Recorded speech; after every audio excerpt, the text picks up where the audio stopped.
Saris December 21 Samantha గారిచే గొప్ప ప్రారంభం. ప్రతి 10,000 రూపాయల కొనుగోలుపై ఒక గోల్డ్ కాయిన్ ఉచితం.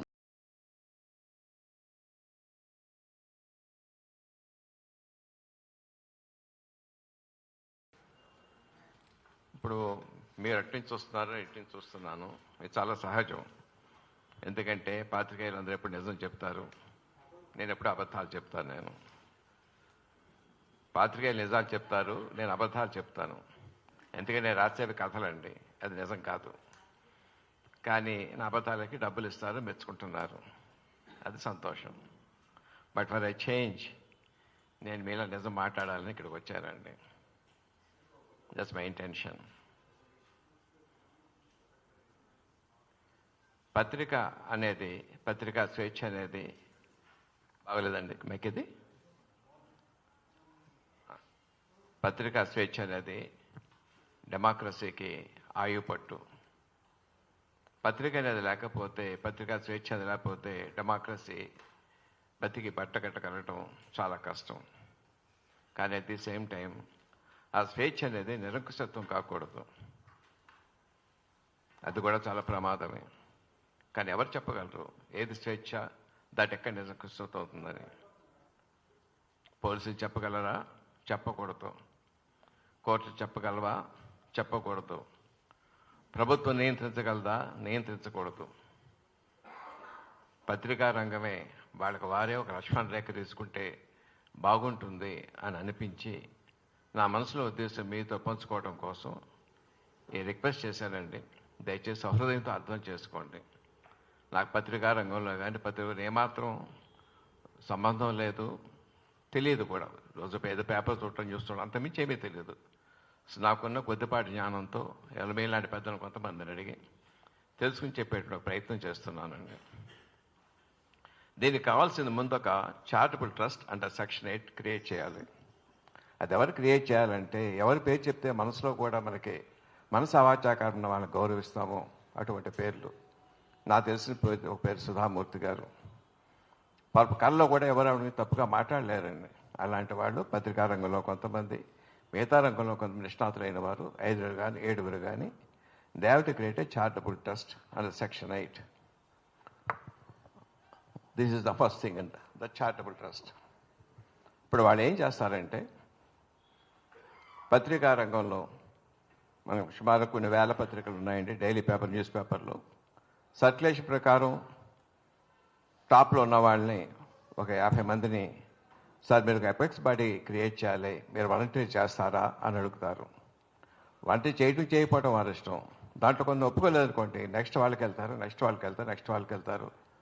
సో సర్క్యులేషన్ ప్రకారం టాప్ ఉన్నటువంటి 50 మందితోటి ఈ 100 మందిలో 50 మంది వాళ్ళు ఉంటారండి. ఇంకో 50 మంది చాలా చిన్న పత్రికలు కావచ్చు, ఎక్కడో నాగాల్యాండ్లో మన పేరు కూడా వినుండం, గట్టిగా సర్క్యులేషన్ లేని పత్రికలు కావచ్చు. But they are known for their fierce independency. కొన్ని పత్రిక గురించి నేను చూశానండి, అడ్వర్టైజ్మెంట్లు తీసుకోవాలి, government advertisement, just to be sure that they cannot be dictated by the government. అట్లాంటి వాళ్ళు చాలామంది ఉన్నారండి. వాళ్ళలోంచి ఒక 50 మందిని సెలెక్ట్ చేస్తారు, not by the circulation, by the shear independent spirit of it, by the truth of the journalism. అట్లాగే next electronic మీడియాలో సుమారుగా మనకి 400 వరకు ఛానల్స్ ఉన్నాయండి, న్యూస్ ఛానల్స్. దాంట్లో టాప్ వాళ్ళని 50 మందిని అడుగుతారు. వచ్చిన వారు వస్తారు, ఎవరన్నా రాదనుకుంటే 50 అంకె వరకు కూడా అక్కడ తీసుకుంటారు. అట్లాగే సిమిలర్గా పెద్దగా పేరు లేకపోయినా సోషల్ మీడియాలో ఇండిపెండెంట్ న్యూస్ ఛానల్స్ ఉన్నాయండి. They will scout for them, భూతద్దం పెట్టి వెతుకుతారు అలాంటి వాళ్ళ కోసం. ఎవరైతే డబ్బులు లొంగకుండా, ప్రలోభానికి లొంగకుండా, నీతిగా, నిజాయితీగా, నిర్భయంగా నిజం చెబుతారో అలాంటి వాళ్ళకి 50 మందిని సెలెక్ట్ చేస్తారండి. That is the second thing అండి, ఎపెక్స్ బాడీ ఎలక్ట్రానిక్ మీడియా. అలాగే జర్నలిస్టుల్లో మిమ్మల్ని, అయ్యా మీలో ఒక 50 మందిని మీరు సెలెక్ట్ చేయండి చెప్పని మీ జర్నలిస్ట్ అసోసియేషన్ అడుగుతారు. ఇంకొక 50 మందిని వాళ్ళు సెలెక్ట్ చేస్తారు. పెద్ద పేరు ఉండకపోవచ్చు వాళ్ళకి, ఎక్కడో మారుమూలు ఉండొచ్చు, బట్ నీతిగా, నిర్భయంగా, నిజాయితీతో మాట్లాడే వాళ్ళు సెలెక్ట్ చేస్తారండి. That's another body of apex body of journalist అండి. భారతదేశంలో సుమారు 2,000 మంది రిటైర్డ్ హైకోర్టు జస్టిస్ ఉన్నారండి. వారిని గౌరవంగా వారిని అప్రోచ్ అయ్యి, ఇలా జర్నలిజం గురించి ఒక ఎపెక్స్ బాడీ మేము క్రియేట్ చేయాలనుకుంటున్నాము, మీ వాలంటరీ సర్వీస్ మీరు ఒప్పుకుంటారా అని ఒప్పుకున్న వారు సుమారు 100 మందితో ఒక ఎపెక్స్ బాడీ క్రియేట్ చేస్తారండి. ద ఫస్ట్ స్టెప్ అండి. సెకండ్ థింగ్, ఒక హైకోర్టు జస్టిస్ గారిని, రిటైర్డ్ హైకోర్టు జస్టిస్ గారిని హైదరాబాద్ వరకు ఆఫీస్ ఇచ్చి, స్టాఫ్ ఇచ్చి తగినటువంటి సదుపాయాలు చేస్తారు. ఆ స్టాఫ్ పని ఏంటంటే ప్రతిరోజు ప్రతి వార్తాపత్రిక చూడటం, ప్రతి న్యూస్ ఛానల్లో వినటం, దాంట్లోని అభ్యంతరమైన వార్తలు ఉన్నాయా, అభ్యంతరమైన కంటెంట్ ఉందా, ఈ జస్టిస్ గారి దృష్టికి తీసుకొస్తారని. ఫర్ ఎగ్జాంపుల్, ఎవరో ఒక పొలిటీషియన్ ఒక ఆయన మినిస్టర్ గారి గురించి ఆయన 100 కోట్లు తినేశాడు అని చెప్పి అన్నారండి. ప్రెస్ మీట్లో కావచ్చు, లేకపోతే పబ్లిక్ ప్లాట్ఫామ్ మీద కావచ్చు. బట్ చట్టం ఏం చెప్తుందంటే అది న్యూస్గా వేయబోయే ముందు తినేసాడని మేము అభిప్రాయంగా చెప్పకూడదు. తినేసాడని ఆయన ఆరోపిస్తున్నారని చెప్పి అనాలి. అభిప్రాయించే తప్పు, ఆరోపిస్తున్నారంటే కరెక్ట్. అది at the same time must give a chance to other person to react.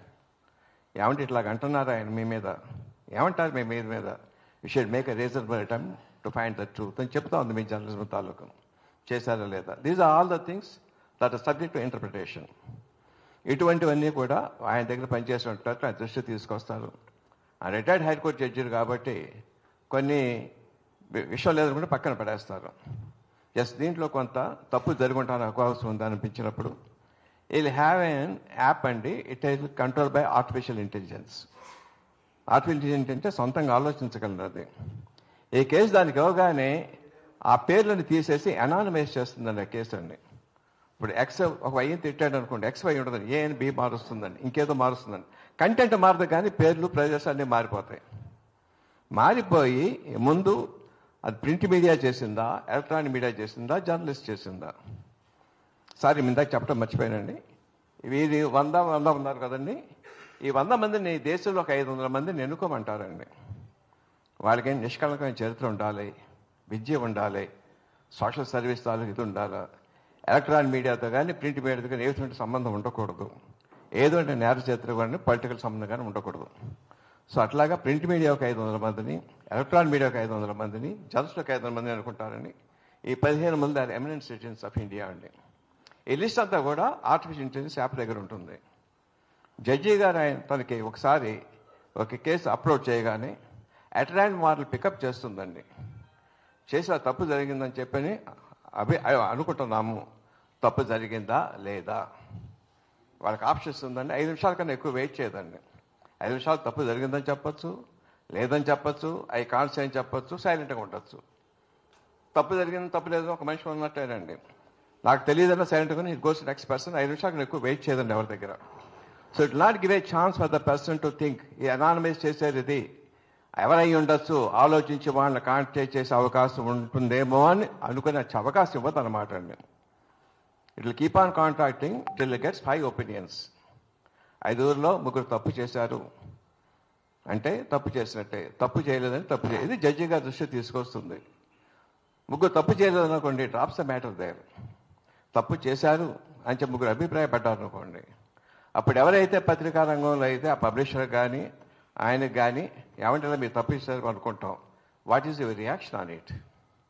అట్లాగే ఎలక్ట్రానిక్ మీడియా అయితే ఇలా మీరు తప్పు చేశారని అనుకుంటున్నాం, what is do you want to rebut it?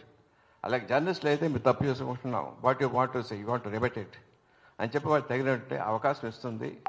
మళ్ళీ మళ్ళీ జడ్జి గారు అడుగుతారు, వాళ్ళ రిబటల్ కూడా తీసుకుంటారండి. సో ఒక ఆరోపణ ఉంది, దాని తాలూకు వాళ్ళ తాలూకు సమాధానం ఉందండి. ఈ రెండు కలిపి రిటైర్డ్ హైకోర్టు జస్టిస్ 100 మంది ఉన్నారు కదండి. Again app will go to take them. ఇది ఆరోపణ, ఇది ఆయన ఇచ్చిన సమాధానం. మీ ఉద్దేశం ఏంటి? తప్పు చేశారనుకుంటున్నారా, చేయలేదు అనుకుంటున్నారా? అట్లా 5 వరకు వెళ్తుందండి. సమాధానం చెప్పకపోయినా తెలియదన్నా నెక్స్ట్ వెళ్ళిపోతుంది ఒక 5 దగ్గరికి అండి. అందులో ముగ్గురు ఇది తప్పు చేశారు అంటే తప్పు ఉన్నట్టు, తప్పు లేదంటే ముగ్గురు తప్పు లేదంటే ట్రాప్ అయిపోతుందండి. తప్పు చేశారు అని చెప్పి ముగ్గురు జడ్జీలు ఫీల్ అయ్యారు అనుకోండి, ఈ ముగ్గురు జడ్జీలు పెట్టి వేరే జడ్జి దగ్గరికి వెళ్తుందండి. దీనికి ఏం శిక్ష చేస్తే కరెక్టు, చట్ట ప్రకారం ఏం శిక్ష పడాలి దీనికి? మందలింప, క్షమాపణ, లేకపోతే fine, whatever it is up to them. అందరూ ఒకే అభిప్రాయం చెప్పారనుకోండి, it's well and good. Different అభిప్రాయాలు చెప్పారనుకోండి, it again come to the apex body. Paper కానీ తప్పు చేస్తే ఎపెక్స్ బాడీ దగ్గరికి వెళ్తుంది. 3 రకాల శిక్షలు అని చెప్తున్నారు. ఇందులో మీరేమిస్తే మీరు కరెక్ట్ అనుకుంటున్నారు. అంటే ఎలక్ట్రానిక్ మీడియా అయితే మీరేమో అనుకుంటున్నారు, రిపోర్టర్స్ అయితే మీరేమనుకుంటున్నారు. నేను చెప్పేదంటే జడ్జి గారి పని పోస్ట్ పోన్ పనేనండి. నా ఉద్దేశం ఏంటంటే మీరు ఎన్నుకున్న పెద్ద మనుషులు మీరు తప్పి చెప్పారు అనుకుంటున్నారు, జడ్జి గారు ఇలాగ అనుకుంటున్నారు, శిక్ష వేయాలనుకుంటున్నారు. మీ ఉద్దేశం ఏం చేస్తే బాగుంటుంది? అందులో ఎక్కడ ఎవరు సైట్స్ తీసుకోవట్లేదండి. ఇది ఒపీనియన్ అన్నమాట అండి. ఇదంతా అయిన తర్వాత వారు ఏం రికమెండ్ చేస్తుంది, then the retired high court justice ఇదంతా కూడా ఎవరైతే అగ్రీడ్ పార్టీ ఉన్నారో ఆయనకి ఇస్తారన్నమాట అండి. ఆయన తరఫున ఆర్గ్యూ చేసుకోవడానికి అండి. మామూలు ఒక్క మనిషి కోర్టులో కేసు ఫైల్ చేయడానికి, డెఫినేషన్ కోసం, దాని కోసం చేసడానికి, ఎంత జరిగిన తర్వాత జడ్జి గారు ఒక ఒపీనియన్ ఇచ్చిన దానికి చాలా తేడా ఉంటుంది కోర్టులో ట్రీట్ చేసేది. And at stance you can request honourable chief minister, sir please request the high court chief justice priorities బేసిస్లో లేకపోతే ఇంకో స్పెషల్ కోర్ట్ కన్వే చేసి కానీ డే టు డే బేస్ కానీ చేయడానికి అడిగేటువంటి అవకాశం ఉందండి. అలా చేశారనుకోండి 3 సంవత్సరాలు 5 సంవత్సరాలు అవసరం పట్టేది 2 నెలల్లో 3 నెలల్లో 4 నెలల్లో తీర్పు వచ్చే అవకాశం ఉంటుందండి. స్వీయ నియంత్రణకు ఒక దారి దొరుకుతుందండి. ఇది ఎందుకు అంటున్నానంటే ఫస్ట్ ఆఫ్ ఆల్ ఇది హైదరాబాద్లో మనం పెట్టుకున్నాం కాబట్టి ఇది తెలంగాణ స్పెసిఫిక్గా చేద్దామండి. నేరారోపణ చేసిన వాడు, నింద పడినవాడు ఇద్దరు కూడా తెలంగాణ వాళ్ళే అయి ఉండాలండి. 1 సంవత్సరం పాటు దీన్ని చేసిన తర్వాత పైలట్ స్కేల్లో దీని తాలూకు తప్పులు తెలుస్తాయి. They can extend to over country. దీన్ని డబ్బు కావాలండి. What I want to suggest is, భారతదేశం సుమారు 20 కోట్ల మంది పట్టభద్రులు ఉన్నారండి. ఒక్కొక్క పట్టభద్రుని ఒక 100 రూపాయలు అడుగుదాం. అంతకన్నా ఎక్కువ ఇస్తే పుచ్చుకోవద్దండి. మహా అయితే సంవత్సరానికి ఎంత అవుతుందంటే 1,30,000 ఒక ఆఫీస్ ఖర్చు అవుతుందండి. 1,00,000 మందో 2,00,000 మంది పట్టభద్రులు ఇస్తే డబ్బు సరిపోతుందండి. కానీ డెఫినెట్గా 1-2 కోట్ల మంది ఇస్తారండి. 200 కోట్లు 300 కోట్లు డబ్బు ప్రతి సంవత్సరం వచ్చే అవకాశం ఉంది. దాని గురించి నేను తర్వాత మాట్లాడతానండి. ఫస్ట్ బేసిక్గా ఇది ఎవరి మీద ఆధారపడలేదండి. డబ్బు పరంగా ప్రతి పట్టభద్రుడు ఒక 100 రూపాయలు ఇస్తున్నాడు. నా దేశంలో నా తాలూకు వాక్ స్వాతంత్రం నిలబెట్టుకోవాలా, మంచి ప్రెస్ ఉండాలా, ఇండిపెండెంట్ ప్రెస్ ఉండాలనే ఉద్దేశంతో అండి. అర్థమైంది కదండి. నెక్స్ట్ ఏంటంటే ఇక్కడ ఎప్పుడైతే మనం సక్సెస్ అయ్యామో దేశం ఎస్కలేట్ చేసేటికల్లా వీ కెన్ ఫీల్ ప్రౌడ్. మా తెలంగాణలో ఇప్పుడు ఒక సంస్థ దేశం అంతా కూడా వాక్ స్వాతంత్రాన్ని కాపాడుతుంది, ప్రెస్ని కాపాడుతుంది, అట్ ది సేమ్ ప్రజలు కూడా కాపాడుతూ తప్పు చేయకుండాను. We can feel proud of our heritage of doing. Press club of India you take lead, మనకే గర్వకారణం అవుతుందండి. సెకండ్ థింగ్ అండి, జర్నలిస్టులకి ఎవరికి లేనటువంటి సమ్ ఎక్స్ట్రాడినరీ ఒక ఏమన్నా ఇన్వెస్టిగేటివ్ లక్ష్యం ఉంటుందని నా నమ్మకం అండి. ఏదైనా వినగానే ఏదో దూనపోయిందో దూడ కట్టేమన్నట్టు కాకుండా దూనపోతే ఇరుద్దా లేదా అన్న లాంటి ఆలోచన ముందు జర్నలిస్ట్కి ఉండాలండి. అలాంటి వాళ్ళు they are in a position not only criticise to advise the government also. ఈ రకంగా ఇక్కడ తప్పు జరుగుతూ ఉంది, ఇది కరెక్ట్ చేయండి, టైం సేవ్ అవుతుంది, లేకపోతే ఇంకోటి సేవ్ అవుతుంది, సేవ్ అవుతుంది ఏంటంటే చేసే పొజిషన్లో వాళ్ళు ఉంటారు. అలా చేసినప్పుడు they must be rewarded by the government. అట్లాగే వాళ్ళ వల్ల నష్టం సేవ్ అయింది అనుకోండి, తప్పు ఎత్తి చూపించారనుకోండి, లేకపోతే బ్లాక్ మనీ పట్టించారనుకోండి, ఏదో చూపించారనుకోండి, దానివల్ల ఎంత గవర్నమెంట్ డబ్బు రిక్వైర్ దాంట్లో 10% ఇవ్వాలండి. ఇది అమెరికాలో చేస్తున్నారు జర్నలిస్టులు కానీ. Somebody is doing it, we can also do it. అది ఇన్సెంటివైజ్ అవుతుందండి. నాట్ ఓన్లీ రంధ్రాన్వేషణే కాకుండా, ఐఎమ్ సారీ రంధ్రాన్వేషణ కొంత తప్పు మాట కాదు, నా ఉద్దేశం కాదండి. తప్పు చూపించడమే కాకుండా be in the position to do constructive journalism. దేశం ఉపకారం చేసే పొజిషన్లో మనం ఉందామండి. And it can be easily done. అలా చేయడం ద్వారా దేశానికి మంచి జరుగుతుందండి. జర్నలిస్ట్ కూడా ఇన్సెంటివైజ్ అవుతారు. We have to do something. డబ్బు సంపాదన తప్పని ఎప్పుడు అనుకోనండి, బట్ ఎట్లా సంపాదిస్తాం that's the most important thing. దేశాన్ని సేవ చేయడం ద్వారా ఎట్లా డబ్బు సంపాదిస్తాం అనుకోండి, దట్స్ అ వండర్ఫుల్ థింగ్. ఇప్పుడు ఈ డబ్బు చెప్పాను చూడండి, 100 కోట్ల పైన వస్తుందని చెప్పానండి.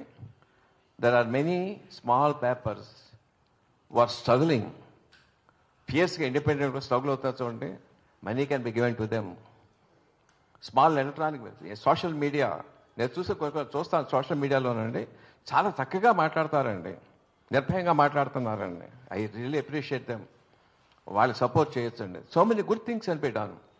సో జస్ట్ నా మనసులో థాట్స్ మీతో పంచుకుంటున్నానండి. పెద్ద నాకు ఎక్కువ అనుభవం లేదు, మీకు అంత అనుభవం ఉంది కాబట్టి నేను చెప్పిన దాంట్లో ఏదైనా సరే ప్రాక్టికల్గా చేయడానికి వీలైతే చేస్తే సంతోషించే వాళ్ళు నేను ఉంటానండి. Thank you.